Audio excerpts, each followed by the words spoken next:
make a sci-fi with a monster in some cardboard box tunnels.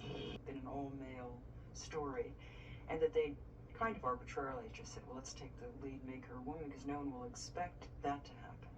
Had a real idea of what the whole monster looked like. And to see another world, another, a nightmare, a living nightmare in front of you. Very deep-rooted psychological feeling about this monster. It's in a face hugger just scampering towards Sigourney was really frightening, even as an actor. There's a very strong reaction. It makes people realize that they're alive. To me, the ultimate scene is when the cargo bay door opens. Sigourney is in the power loader. A work of art that performed. She was a state-of-the-art puppet. Picture, but I thought, God, this is a really interesting woman. I've never seen a woman in a picture like this. Mind is you're there to scare the living daylights out of the audience. Survive. So essentially, she's to begin all over again. The inhabitants of this place are sort of the wretched of the universe. The past of alcohol and drug abuse. Nobody would employ them anywhere else. So that's intriguing. They play Superintendent who's in charge of the Wayland-Yutani Work Correctional Unit on Fury 161. Really believe her. He thinks she's being a bit paranoid now.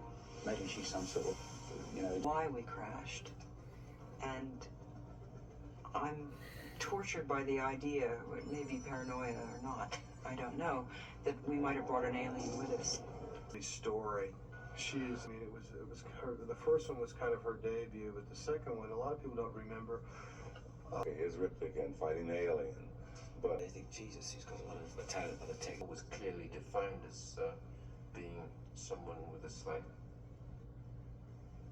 initially, superiority complex, who then, has to grasp and grapple with reality and survival. I don't think it's a brave, strong person. I think that women in general are incredibly strong. I just think of her. We're a recreation, pretty much, of Peter's artwork, his mind, his vision. Close to do something for the movie, and I think the movie at this century is more important than painting. to all the three movies is Geiger.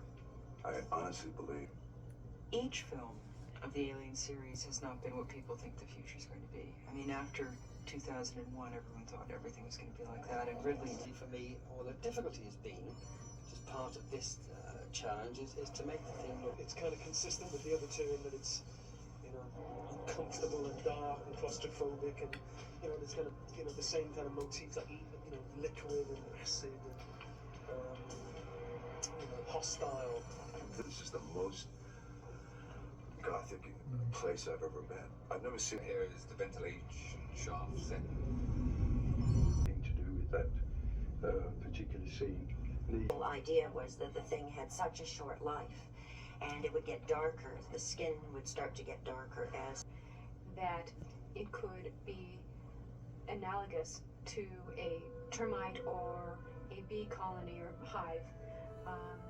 And that allowed for the fact that there could be not only a life-size. Back to the mystery of having one alien, which Fincher had already decided to do, but he did want a creature that we'd never seen so voracious and destructive.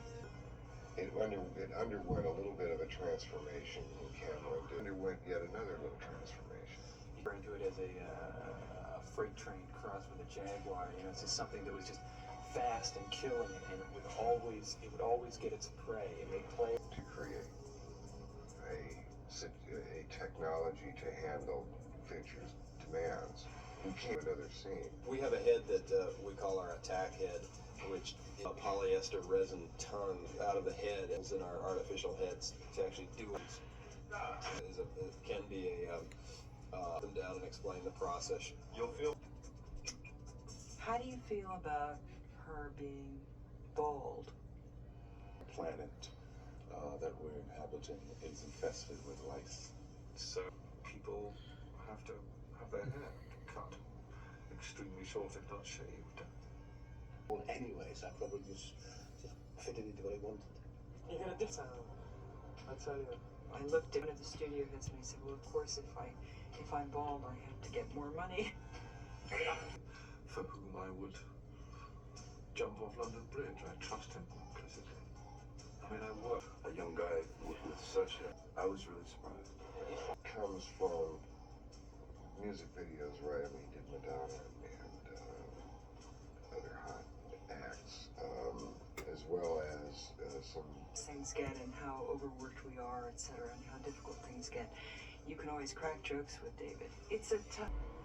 In its approach, in its thrust, its focus.